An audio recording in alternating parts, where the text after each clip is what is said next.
আসসালামু আলাইকুম রহমতুল্লাহি ওয়া বারাকাতুহু। আমরা সকলকে অভিনন্দন এবং স্বাগতম জানাই আমাদের সৌদি নামের চ্যানেলে।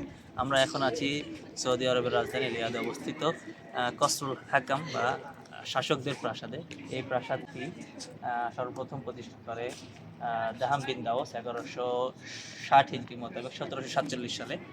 এরপর তার কিছুদিন পরে এটা আবারও তার কার্যক্রম ব্যাহত হয় এবং দ্বিতীয় সৌদি আরবের প্রতিষ্ঠাতা তুর্কি বিন আবদুল্লাহ আবারও এটা নতুন করে সংস্কার করে এখান থেকে তার রাজ্য এবং তার সাম্রাজ্যের বা সৌদি আরবের সকল কাজ পরিচালনা করতো। এখানেই বিভিন্ন বাদশাদের বাড়ি ছিল, বিভিন্ন রাজনৈতিক মন্ত্রণালয় ছিল এবং তারপর থেকেই এভাবে এখনও এটা মানে চলমান আছে। তবে এটা এখন আর সেই রাজনৈতিক বা প্রশাসনিক কার্যক্রম সেখানে চলমান নেই, বরং এটা একটা রাজনৈতিক প্রশাসনিক এবং প্রদর্শনী স্থান হিসেবে বিবেচিত।